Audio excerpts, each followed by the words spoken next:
అందరికీ నమస్కారం అండి. జగద్గురు శ్రీకృష్ణ ఛానల్‌కి స్వాగతం.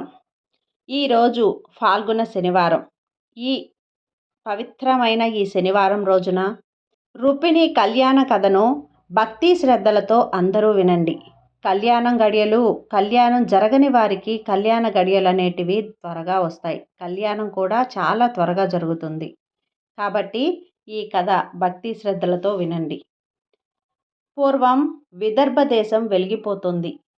కుండినాపురం బహు సుందరంగా అలంకృతమయ్యింది. ప్రతి గడప పండగ శోభతో అలరారుతోంది. పుణ్యవంతుడు, దానశీల, నిరంతర విష్ణుపద చింతామృతాన ఓ లాలలాడి భీష్మక మహారాజుగారి ఇంట పుత్రిక చంద్రోదయమయమైంది. అతి బలవంతులైన 5 అన్నదమ్ముల తర్వాత పుడమిని అడుగుపెట్టిన ఒక చెల్లెలు. జాబిలమ్మ సొగసులద్దుకుని భూమికి దిగినట్లుంటుంది. ప్రకృతి పరవశించిపోతుంది. వసంతం విరబూసింది. కోకిలమ్మ గాన కచేరీ చేసింది. మయూరం నాట్యాలు వలకబోశాయి. ప్రకృతి కాంత సొగసు పరదాలు విప్పి విహంగమై ఎగిరింది. ఆ ముద్దుల పాపకి నామకరణోత్సవం. దేశ దేశాల రాజులందరికీ ఆహ్వానం పంపారు భీష్మక మహారాజు. భార్యాపుత్ర సహితంగా రమ్మనమని మధురాధిపతికి కబురు పంపాడు. ప్రత్యేకించి ధనుంజయ సంహరి హరిని వెంట పెట్టుకురమ్మని వినతి చేశారు. కుండినేపురం కోలాహలంగా ఉంది. మగపిల్లలతో అందరికీ పెద్దవాడు రుక్మిణి. కొంచెం మొండిగటం. వాళ్ళ తమ్ముళ్ళు రుక్మరథుడు, రుక్మబహువు, రుక్మకేశువు, రుక్మనేత్రుడు. ఈ మొండితనానికి చెడు సావాసాలు తోడయ్యాయి. కంసుడు, జరాసంధుడు గురువులయ్యారు. చేది దేశాధిపతి శిశుపాలుడు స్నేహితుడయ్యాడు. హరి చేసిన ఘనకార్యాలు మింగుడు పడని సత్యాలయ్యాయి. కంసుడి మరణం క్రోధం పెంచింది. అందుకే రుక్మిణి కృష్ణునిపై అర్థం లేని క్రోధం పెంచుకున్నాడు. తన తండ్రి వారిని రమ్మని కబురు పెట్టడం రుక్మిణికి నచ్చలేదు. నామకరణోత్సవం మొదలైంది. 5 అన్నదమ్ములు కలిసి చెల్లెల్ని అపురూపంగా ఎత్తుకొచ్చారు. పండిత, పురోహిత మాన్యులు శాస్త్రం ప్రకారం జరిపించాల్సిన అన్ని విధి విధానాలు, హోమాలు జరిపించారు. 5 అన్నల సరసన పుట్టిన చెల్లెలికి వాళ్ల పేర్లు లాగానే రుక్మిణి అని నామకరణం చేశారు. లక్ష్మీ స్వరూపంలా కనపట్టుతున్న రుక్మిణిని చూసి దేవకి, వసుదేవులు అలౌకిక ఆనందాన్ని పొందారు. అందరి చేతుల్లో ఏడ్చిన రుక్మిణి కన్నయ్య ఎత్తుకోగానే ఆనంద పారవస్యమైపోయింది. నల్లని వెన్నని చేతుల్లో రుక్మిణి నల్లని మబ్బుల్లో మెరుపు తీగలా మెరిసింది. కన్నయ్య మోహరూపం ఆ క్షణానే ఆమె మనసులో ముద్రపడిపోయింది. రుక్మిణిని కృష్ణుడు ఎత్తుకోవటం ఆమె అన్నయ్య రుక్మికి నచ్చలేదు. బిరబిరా వెళ్ళి అతని చేతుల్లో నుంచి చెల్లెల్ని తెచ్చి తన స్నేహితుడు శిశుపాలుని చేతికిచ్చాడు. కన్నయ్య నవ్వుకుంటూ వెళ్తూ రుక్మిణి బుగ్గలపై మృదువుగా తన మురళితో స్పృశించాడు. జాబిలమ్మ 15 రోజులు వృద్ధి పొందితే 16 రోజులు ఆ కలలు క్షీణిస్తాయి. కానీ భీష్మక మహారాజు గారింట జాబిలమ్మ నిత్యం వృద్ధి పొందుతోంది. మహారాజు గారి ఆనందానికి హద్దులు లేవు. భీష్మకుడు పూజామందిరం చేరి లక్ష్మీనారాయణుల స్తోత్రం మొదలుపెట్టగానే అంతఃపురంలో ఎక్కడ ఉన్నా అక్కడికి చేరుకున్నది చిన్నారి రుక్మిణి. కనులు మూసుకొని ధ్యానంలో ఉన్న తండ్రిని దాటి ముందుకు పోయి విష్ణు ప్రతిమను తదేకంగా చూస్తూ ఉండిపోయింది. శ్రీమన్నారాయణుని చరితామృతం తండ్రి చెప్తుంటే ఆలకిస్తూ ఊకొడుతోంది. తండ్రి నారాయణుని హాల విశాలాసలను వర్ణిస్తుంటే అందులో తాను భాగమై పరవశిస్తోంది. మీనావతార గాథ వింటూ మీనముల వంటి తన కన్నులు పదే పదే కదిలిస్తుంది. సాగరమదర కథను ఆలకిస్తూ సముద్ర గర్భాన ఉద్భవించిన కమలనాభుని చేపట్టిన ఘట్టాన సిగ్గులు వలకబోస్తూ తానే రమగా మారిపోయింది. వరాహ చరిత్రను వింటూ ఆది వరాహమూర్తి చిత్రాన్ని చూస్తూ తనని తాను ఓడలు మరిచిపోయింది. క్రోధ సెగలతో ఉడికిపోతూ భక్తుని రక్షణే పరమావధిగా సభా మండపాన అణువణువు నిండి స్తంభాలన్నించి బయల్వడిన నరసింహమూర్తిని అవలోకించి అనవత శిరస్కురాలై నమస్కరిస్తుంది. మాయా మనుషుడు రాముని చరితం వింటూ లోకాన్ని మర్చిపోతుంది. శివధనుర్భావం చెప్పేటప్పుడు చెవులు రక్కించి రాముని ఘనతను వింటుంది. సీతాపరోహణ తానే సీత అయి కన్నీరు మున్నీరుగా విలపిస్తుంది. రాముడు 10 తలల రావణుని నేల కూర్చుతాడు. 1000 నాల్కల శేషువులా నిశ్వాసిస్తుంది. ఆమె అంతా విష్ణుమాయం. దినదిన ప్రవర్తనమవుతుంది. రాచకన్య 1000 జాబిలమ్మలు భీష్ముని ఇంట కదలాడుతున్నట్లుంటుంది. ఒకరోజు త్రిలోక సంచారి నారదుడు భీష్ముని రాజ్యానికి విచ్చేశాడు. భీష్ముకుడు సకల రాజోపచారాలతో మౌనుని సేవించాడు. బాలరుక్మిణి పరుగు పరుగున అతడికి వచ్చింది. బాలరూపాన తరలిస్తున్న మహాలక్ష్మిని చూసి కైమోడ్చి నిల్చున్నాడు నారదుడు. ఇదేమిటి నారదా, చిన్న పిల్లని ఆశీర్వదించాల్సింది నమస్కరిస్తున్నావేమిటి అన్నాడు భీష్మికుడు. మహారాజా, నీ ఇంట పెరిగేది మామూలు కన్య కాదు. ఈమె సాక్షాత్తు మహాలక్ష్మి, ఆ వెన్నుని సొత్తు అన్నాడు నారదుడు. అందుకాయనేమో శ్రీవల్లభుని కథలను చెబుతుంటే నా తల్లి శ్రద్ధగా ఆలకిస్తుంది అన్నాడు భీష్మికుడు. మహర్షి, ఆ నందనందనుడు సాక్షాత్తు శ్రీహరి అవతారమని అందరూ అంటున్నారు. నిజమేనా స్వామి అడిగాడు భీష్మికుడు.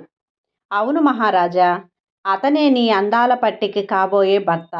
అతనే నీ అల్లుడు. తన పాదాలను కడిగి ఆ పాదగల్ని కడిగిన నీటిని తలపై చల్లుకోవాలి. సకల సురముగుని గుణాలు జన్మ జన్మలుగా ఎదురు చూస్తున్నాయో అట్టి లీలా మనుష విగ్రహకుడు నీకు అల్లుడవుతాడు. జన్మ ధన్యమైంది మహారాజా అన్నాడు నారదుడు. చిన్ని రుక్మిణి వైపు తిరిగి, అమ్మా, నిన్ను తాతను కలపటమే ఈ మనముడి పని అని ముసిముసి నవ్వులు నవ్వాడు నారదుడు. సురమౌని ఆ అఖిలాండేశ్వరుని జయగాథలు వినిపించారు. బుంగమూతితో ముద్దుగా అడిగింది రుక్మిణి. తల్లి, జన్మతారకమైన స్వామి కథలను గానం చేయటమే కదా నా జీవిత పరమార్థం అంటూ తన మహతి సరిచేసుకున్నాడు నారదుడు. శ్రీకృష్ణుని గుణగానం మొదలుపెట్టాడు. రుక్మిణి మైమరిచి వింటోంది. త్రేతాయుగమున మాయ మానుషుడై చరించిన పరమాత్మ ద్వాపరయుగాన లీలా మనుషుడై అవతరించాడు. ధర్మము కంటే ముందరే ఆ ధర్మము ధరణిపై కాలు మోపింది.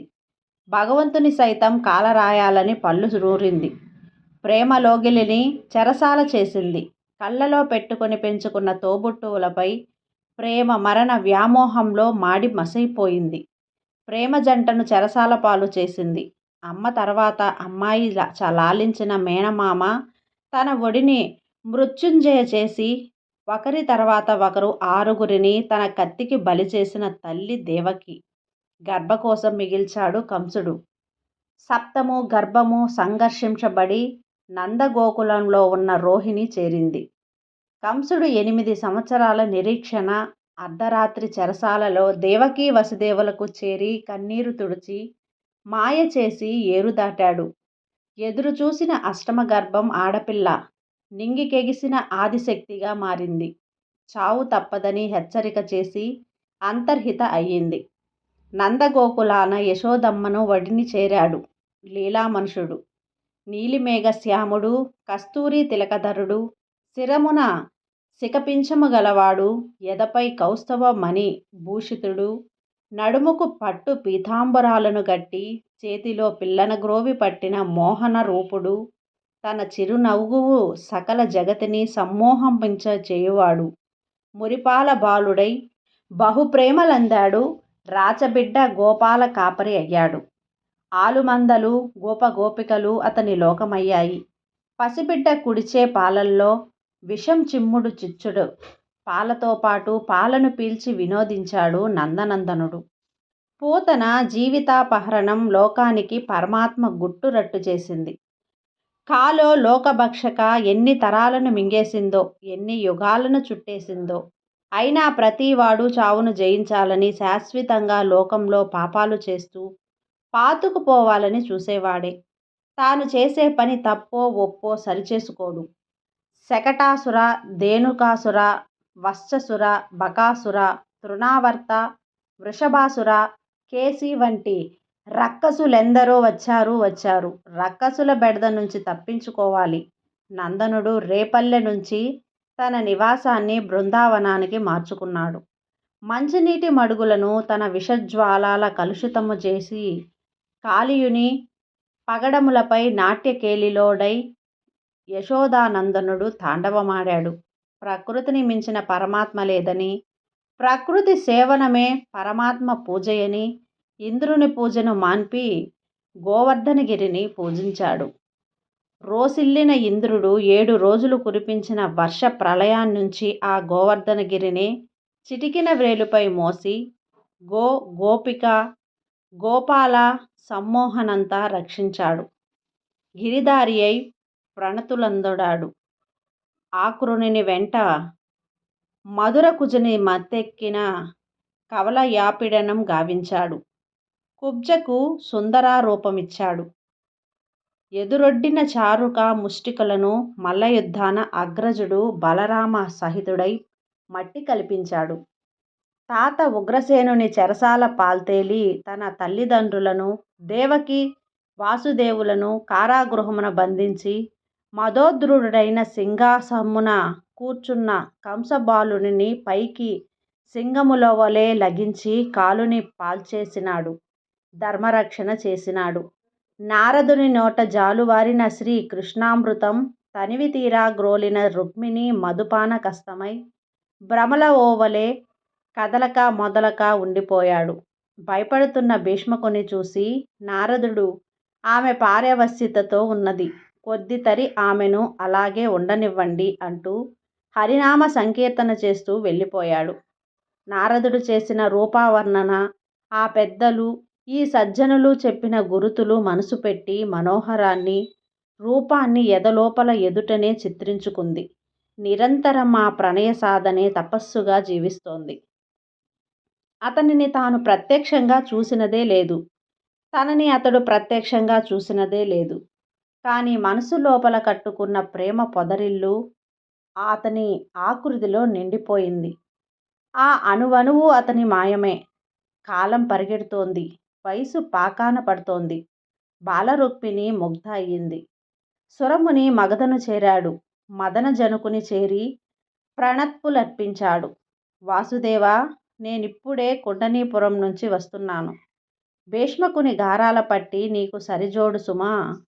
మారుని తలుపుల వంటి చూపులు, మదనుని విల్లు వంటి వంపులు, కనుబొమ్మలు కలిగిన సరజనేత్ర.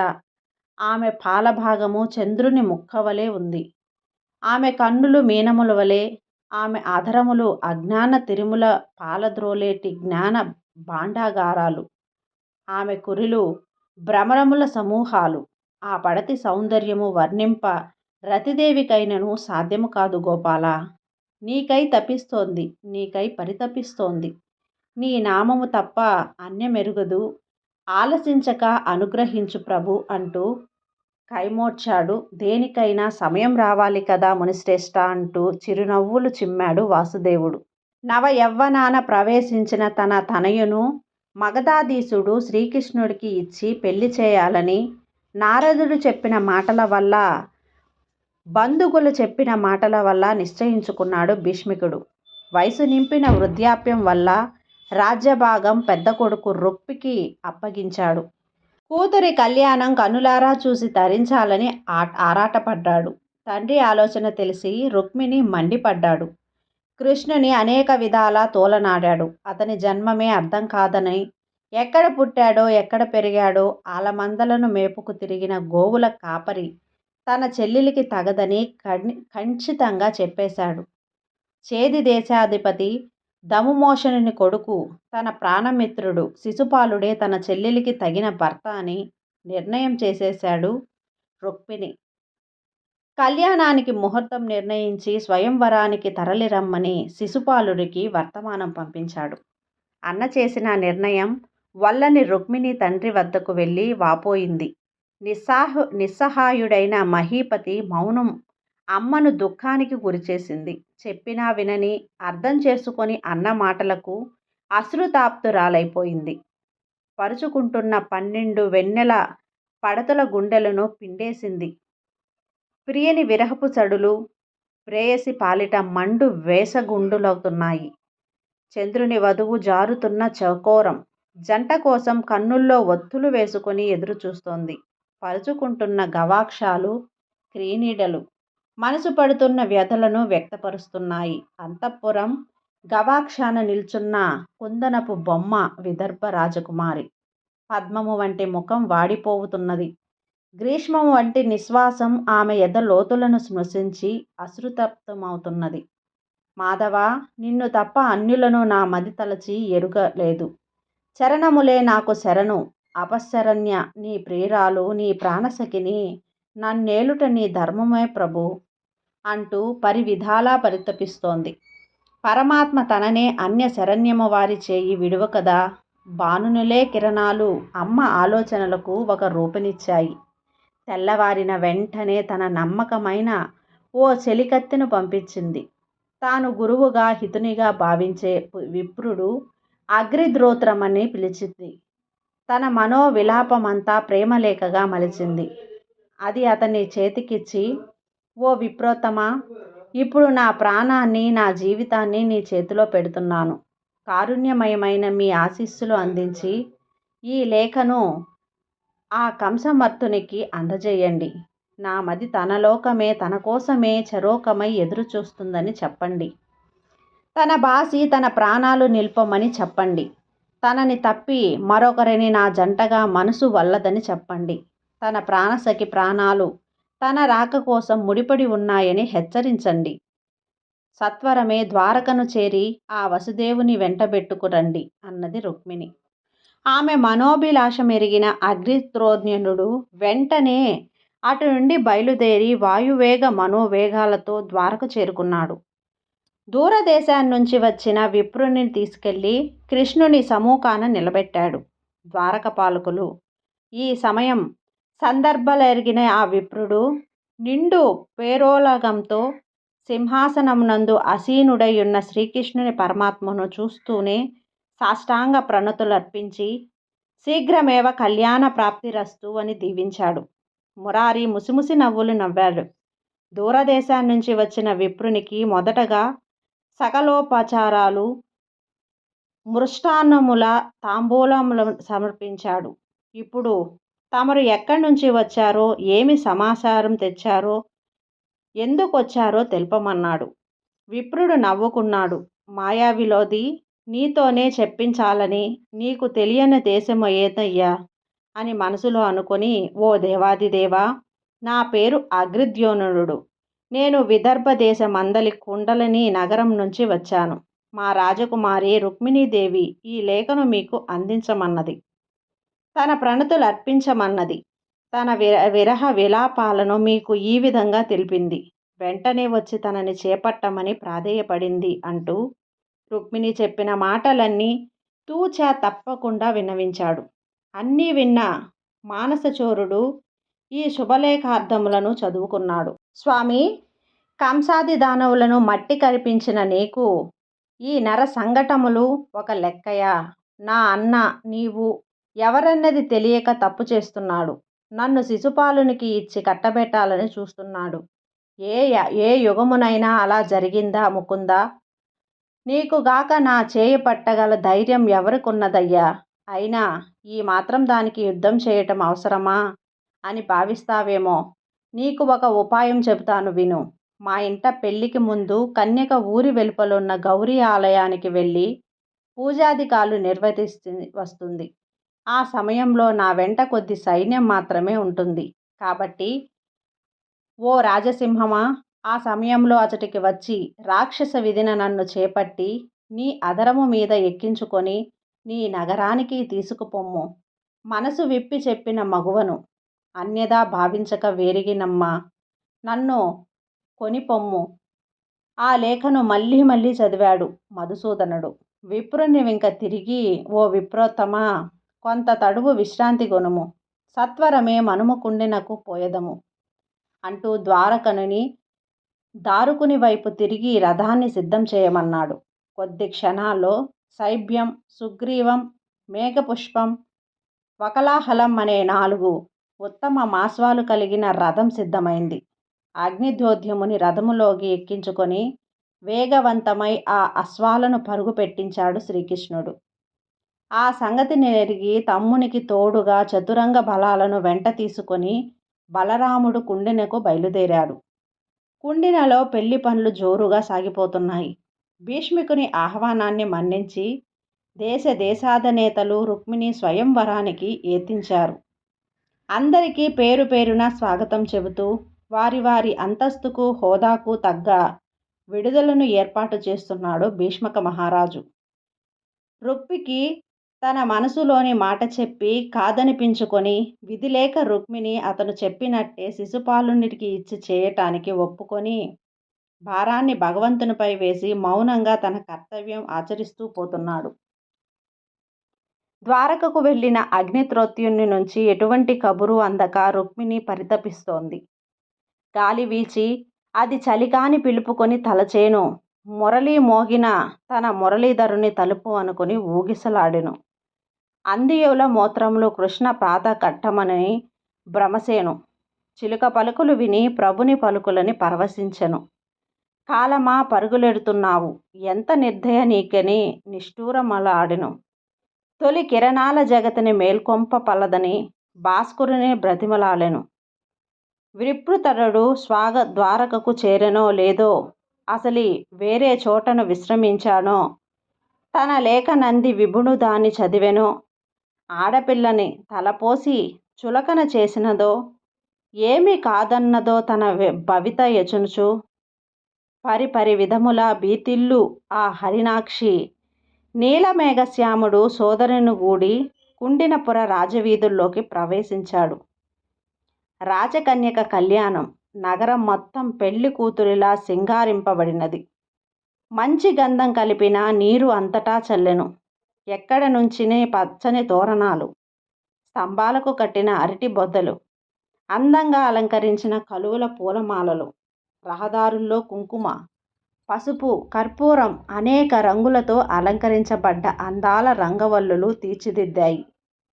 అందరూ అబ్బురపడే రీతిలో ఉంది కుండిన దేశం. ఆ రోజు రాజ్య వీధుల్లో ప్రవేశించిన శ్రీకృష్ణుణ్ణి చూసి అందరూ ప్రేమతో భక్తితో లేచి నిలుచొని తమ కళ్ళల్లో ఆ రూపాన్ని నింపేసుకున్నారు. మళ్ళీ అలాంటి అవకాశం వస్తుందో రాదో అని ఇంతవరకు చూసిన ఏ రాచబిడ్డలో ఈ టీవీ లేదు. మన రుక్మిణికు ఇంతనే తగిన భర్త అని పురవాసులందరూ తమ మనసుల్లోనే మాట పైకి చెప్పేస్తున్నారు. అతని పూర్తి సహవాసాన్ని అనుభవించిన గోపికాంతలు ఎంతటి అదృష్టమో అని వారిపై అసూయపడుతున్నారు. తన నగరాన్ని ప్రవేశించిన శ్రీకృష్ణుడు బలరాముని ఎదురేగి స్వాగతించి తన సౌధంలో విడిద నిలిపి సంతసించాడు భీష్మికుడు. ఇక జరగాల్సింది ఆయనే చూసుకుంటాడులే అనే ధైర్యంతో ఊపిరి పీల్చుకున్నాడు. పిలవని పేరంటానికి వచ్చిన బలరామకృష్ణులను చూసి పరిహసించాడు రుక్మి. శిశుపాలుడు, జరాసంధుడు, దంతవక్తుడు, పౌండ్రక వాసుదేవుడు, సాల్వుడు, విదూరుడు శ్రీకృష్ణుని ఎదిరించి ఓడించి రుక్మిణి వివాహం రుక్మి కోరుకున్నట్లే శిశుపాలునితో జరిపిస్తామని సకల సన్నాహాలతో కదిలి కుండినకు చేరుకున్నారు. శ్రీకృష్ణుడు ప్రతి సంఘటనాంశానికి అన్ని ఏర్పాట్లు చేయించుకున్నాడు. అన్నీ తెలిసినా ఏమీ తెలియనట్లే మురళీగాన లోలుడై అంతర్ముఖుడయ్యాడు నల్లనయ్య. కుండిన చేరిన అగ్నితోత్యునుడు పరుగు పరుగున అంతఃపురానికి చేరాడు. రుక్మిణిని సందర్శించాడు. స్వామి రాకను ఎగిరించింది. రుక్మిణి అశ్రుప్తమై అతని వ్రోల వాలిపోయింది. ఓ విప్రోత్తమా, నీకు తెలియదు నువ్వు నాకెంత ఉపకారం చేశావో. ఈనాడు నా రుక్మిణి ప్రాణాలతో ఉంది అంటే దానికి కారణం నీవు. దీనికి నేను నీకు ఏమిచ్చి రుణం తీర్చుకోగలను? అందుకే నీకు నా నమస్కృతలు అంటూ అంజలి ఘటించాడు. ఆనందంతో కళ్యాణమందమని ఆశీర్వదించాడు అగ్నిస్తోత్యునుడు. కళ్యాణ సన్నాహాలు మొదలయ్యాయి. భీష్మికుడు పురోహితులు చెప్పిన రీతిగా పితృదేవతలకు పూజలు జరిపించాడు. ఎటువంటి విఘ్నాలు కలగకుండా రుక్మిణికి రక్షా కంకణం కట్టించాడు. నూతన వస్త్రాలతో, పట్టు పీతాంబరాలతో, వన్నెల హోర వైడూర్యాలతో, చిత్ర విచిత్ర పూలమాలికలతో రుక్మిణిని అందంగా అలంకరించాడు. కొంతమంది భటులు వెంటరాగా చెలికత్తెలు, సువాసినులు, పూలు, పండ్లు, పూజా ద్రవ్యాలు చేపట్టి వెంటరాగా రుక్మిణి మందనగనమై గౌరీ ఆలయానికి బయలుదేరింది. తన ఇంటి నుంచి ఆచారం ప్రకారం మనసులో గోవిందుని విన్నపాలు చేసుకుంటోంది. స్వామి, నీకు విప్రోత్తమునితో వినిపించిన కబురు గుర్తుంది కదా? నేను లోకాల నెల్లే తల్లి ఆశీర్వాదానికై ఆలయానికి బయలుదేరాను. నువ్వు కూడా అక్కడకు వచ్చేయి. ఇద్దరం కలిసి అమ్మ ఆశీర్వాదం తీసుకొని నీ నగరానికి బయలుదేరుదాం. రుక్మిణి ప్రార్థన చెవులకు సోకిందేమో. నల్లనయ్య మొహమున చిరునవ్వులు దోబూచులాడింది. గౌరీ ఆలయానికి చేరి శుచి అయి సుహాసినులు చెప్పిన ప్రకారం సనాతనులు ఆది దంపతులైన పార్వతీ పరమేశ్వరుల అభిషేకం చేసింది. విభూతి అంగరంగాలు సమర్పించింది. గజమాలను వారి కంఠానికి అలంకరించింది. అనేక రకాల నైవేద్యాలను సమర్పించి సర్వలోకాకై మాతాపితరులకు హారతులెత్తినది. బ్రాహ్మణులకు భూరి దక్షిణలు, తాంబూలాదులు, దానాలు సమర్పించింది.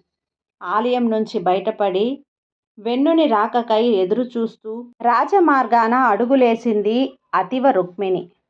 తుమ్మెదల వంటి నల్లని ముంగురులు కొనగోట పైకెగురుతుంటూ, నిండు చంద్రుని వంటి నమ్మము అరచేతులు దాచుకుంటూ, లేడి చూపుల వంటి చూపులు మన్మధుని తూపులై రాకుమారుల డెంబుల తాకగా అడుగులేస్తోంది మందయాన. ముద్ద మందారము వంటి ఆమె తనుము కన్నయ్య బిగి కౌగిలికై తహతహలాడుతోంది. తన పగడాల వంటి పెదాలతో నల్లనయ్య అధరాలను సృజించాలని విరహాన వేగిపోతోంది. ముకుందుని రాకకై ప్రతీక్షిస్తూ వీరమోహిని అయి సాగుతోంది సుదతి. సాగర మదమున సమయాన అమృతాన్ని పరించడానికి వచ్చిన మోహినికి అటూ ఇటూ బారులు కట్టిన దేవరాసురుల వలె నేడు రాజలోకమంతా భ్రమలులై ఆ రుక్మిణి ఆందాన్ని జుర్రుకోవాలని రహదారికి ఇరువైపులా చలనం కోల్పోయి సాలబంజికుల వలె నిల్చున్నారు. ఆ ఇతి చూపులో సోకి చేష్టలుగిరి రాజ్యమంతా ఆ నెరజాన విరిసిన నవ్వుల శరణాలకు ప్రాణములు తడిసి తెలివి తెప్పిన కొందరు, తెలివి మాలి ఆయుధాలు వీడిన కొందరు ఎడమచేతి గోళ్ళు ముంగురులు ఎగదోసుకుంటూ మన్మధుని పతాకముల వలె రెపరెపలాడుతూ పయ్యద కుడిచేత సరిచేసుకుంటూ తన గటకంటి చూపులు బాణాలను వేసింది. అంతలో అల్లంత దూరాన రథాధారుడై తను చెందు రాజకంఠీపురిని నీలమేఘము వంటి నొమ్మము గలవాడు, విశాల వక్షము గలవాడు అయిన నీలమేఘశ్యాముని గాంచి ఆనంద పరవశమయ్యింది. దరిచేరిన ప్రాణేశ్వరుని గావించి ప్రణవిల్లింది. చెయ్యందుకోమంటూ చెయ్యందించింది. అంజనానాభుడు సకల రాజ్యలోకమును చూస్తుండగానే రుక్మిణి తన చేయి అందించి తన అరదంపై ఎక్కించుకొని దిక్కులు పెక్కటిల్లేలా తన పాంచజన్యాన్ని పూరించాడు. జరిగింది ఒక్క క్షణంలోనే గ్రహించి రిపుకోటి అంతా ఒకటయ్యింది. జరాసంధాది వీరులందరూ పెద్ద సైన్యాన్ని వెంట నింపుకొని యాదవ సైన్యం పైన విరుచుకుపడింది. అందరూ కలిసి యాదవ సైన్యాన్ని తన సరాలతో ముత్తెంకించారు. అది చూసి రుక్మిణి భయవిహ్వలమయ్యి కమలనేత్రుని వంక చూసింది. కృష్ణుడు రుక్మిణిని ఊరడించాడు. కమలేక్షణ, భయమెందుకు? ఇప్పుడే మన ఎడు సైన్యం రేపు సైన్యాన్ని మృడక్కరిస్తారు అని ధైర్యం చెప్పాడు. బలరాముడు మొదలైన యదువీరులు ఒక్కసారిగా విజృంభించి విపక్షాన నిలిచిన రాజలోకమంతా తమ శరణాధాటితో చికాకుపరిచారు. వారి ధాటికి తట్టుకోలేక పారిపోయారు. జరాసంధనులు తగిన అవమానానికి కన్నీళ్లు పర్యంతమవుతున్న శిశుపాలుని చూసి జరాసంధుడు, ఓరి మూర్ఖ బాలక, ప్రాణములు మేనన్ను పెండ్లాడు 100 మంది దొరుకుతారు. ప్రాణాలతో బయటపడ్డాం, సంతోషించు. నేను 17 సార్లు మధురపై దండెత్తి శ్రీకృష్ణుని చేతిలో ఓడిపోయాను. 18వసారి 23వ అక్షౌకణీల సైన్యంతో దండెత్తి విజయం పొందాను. జయాపజయాలు దైవాధీతాలు. జరిగింది చాలు, ఇక వెనక్కి తిరుగు అంటూ హితవచనాలు చెప్పి వెనుతిరిగిపోయారు వారు. జరిగిందంతా చూసిన నెత్తికెక్కిన రుక్మి ఓ అక్షౌహిణి సైన్యాన్ని వెంటబెట్టుకొని నిలువుని యాదవా, నా చెల్లిని తీసుకుపోవటానికి నీకు ఎంత ధైర్యం? నీకు ఎన్ని గుండెలు? చావగలిగితే నాతో యుద్ధం చెయ్యి. నిన్ను ఇప్పుడే యమపురికి పంపుతాను అంటూ ప్రగల్భాలు పలుకుతూ వెంటపడ్డాడు. పదునైన 3 బాణాలు వేసి చక్రిని గాయపరిచాడు. ఇక తప్పక రథాన్ని ఆపి వెనుతిరిగాడు దైత్య భంజనుడు. తన గాండీవాన్ని ఎక్కుపెట్టి రుక్మిణీ చేతిలోని ధనస్సును తుంచివేశాడు. అశ్వాలను నేలకూల్చాడు. సారథిని చంపాడు. రథాన్ని నుగ్గు చేశాడు. అంతటి ప్రతాపం చూస్తూ కూడా తెంపరితనం వీడని రుక్మి కత్తిపట్టి అగ్నిలోకి దూసే సాలభంగా కృష్ణునిపైకి లగించాడు. నల్లనయ్య ఓ చిరునవ్వు నవ్వాడు. అతని కత్తిని ముక్కలు చేశాడు. కరవాలమును చేతబూటి అతని శిరస్సు ఖండించబోయాడు. జరుగునున్నది తలచి తలెత్తి పడిపోయాడు. కమలనాథుని పాదాలపై వాలింది. ఓ నారాయణ, నీ మాయ తెలిసిన వాడెవడు? నా అన్న. నీ మహత్య మెరుగక తప్పు చేశాడు. నా ముఖం చూసి అతనికి ప్రాణభిక్ష పెట్టు. మా తల్లిదండ్రులకు పుత్రభిక్ష పెట్టు అని వ్యర్థించింది. హసితేక్షణుడు క్షణంలో అతనిని బంధించి చేశాడు. చేతిలోని ఖడ్గముతో అతని తల, మీసం, గెడ్డం పాయలుగా రొగి కూరుపిని చేశాడు. అంతలో అచటకు చేరిన బలభద్రుడు రుక్మిణి కట్లు విప్పి అతన్ని బంధ విముక్తుణ్ణి చేసి కృష్ణుణ్ణి చూసి, తమ్ముడు, ఇదేమి పని నాయనా? నీ చర్యలు అగమ్య గోచరాలు. మిత్రుడని ఒకరిని మేల్కొంచావు, శత్రువని ఇంకొకరిని కీడోరనించావు. అందరూ నీ మందర సమానులే కదా. మరి ఈతనిని ఇలా ఎందుకు శిక్షించావు? అమ్మా రుక్మిణి, నీ అగ్రజుడు అవమానింపబడ్డాడని కృష్ణుడు తూలనాడాడు. గత జన్మలో చేసిన కర్మలను బట్టి జీవుడు ఈ జన్మలో మంచి చెడులను పొందుతాడు. నీ సోదరుడు ఏదో కర్మశేషాన్ని అనుభవించటానికి నేడు ఇలా జరిగింది అంటూ రుక్మిణిని విడిచిపుచ్చి రుక్మిణిని ఓదార్చాడు. ఎడు సైన్యం విజయ సంబరంతో ద్వారకకు చేరింది. అప్పటికే చారుల వల్ల ఆ వార్త అందుకున్న ప్రజలు ఆనందోత్సాహాలతో వీధులను అలంకరించారు. మంచి గంధపు కల్లాపీలు చల్లారు. రంగురంగుల ముగ్గులు వేశారు. తోరణపాకులు కట్టారు. అరటి బోదలు పెట్టారు. రంగురంగుల పూలు గుచ్చి తోరణాలు కట్టారు. ద్వారక దేవేంద్రుని అమరావతిలాగా శోభాయమాయమైంది. మగధజాల గీంకరాలతో దద్దరిల్లింది. బేరీ మృదంగ ధ్వనులతో పులకరించింది. సకల కళ్యాణదాయకుడు హరి పెండ్లి కొడుకయ్యాడు. సకలలోక మాత రుక్మిణి పెండ్లి కూతురయ్యింది. విధాత పురోహితుడయ్యాడు. ఆది దంపతులు ఆశీర్వచనాలు పలికారు. దేవమాత ఉపేంద్రునికి కానుకలు పంపింది. కురుయదు, విదర్భ, కేకయ వంటి రాజ్యములను మిక్కిలి ప్రీతి నందారు. విధాత 4 ముఖాల 4 వేదాలు పఠింప భూమాత పీఠమై పెండ్లి నీ పీటై పులకరింపి గగనంబున వంగి గరుడ వాహనానికి గొడుగు పట్ట పెద్ద ముత్తైదువు గౌరీ నుదుట భాషికములు కట్ట చదువుల గిరినైన రుక్మిణి చంప దిష్టి చుక్కను పెట్ట రంభాది అప్సరసు సోగనులు మొత్తుద్వులై అక్షంతులు జల్ల నారద తుంబురులు హరిగుణ కీర్తనము చేయ పాకశాస్త్రుడు రకసుముల రుచల పంక్తిభోజనముల పెట్ట ధనాధిపతి భూసూరులకెల్లా భూరి దానములు చేయ శాస్త్రోక్త విధమైన శ్రీమన్నారాయణుడు చేపట్టే సుదతి రుక్మిణి సకల జన మోదితంబుగాను. ఈ విధంగా రుక్మిణి కళ్యాణం మన సృష్టికంతటికి ఒక లోక కళ్యాణంగా మారింది. ఈ విధంగా రుక్మిణి కళ్యాణాన్ని భక్తి శ్రద్ధలతో విన్నవారికి పెళ్ళి కాని కన్యలకు కళ్యాణ గడియలు దగ్గరలోకి వస్తాయి. కాబట్టి ఈ కథను పూర్తిగా విని తరించండి. ఈ వీడియో కనుక మీకు నచ్చినట్లయితే లైక్ చేసి సబ్స్క్రైబ్ చేయండి. మరికొంతమందికి షేర్ చేయండి. సర్వే జన సుఖినో భవంతు.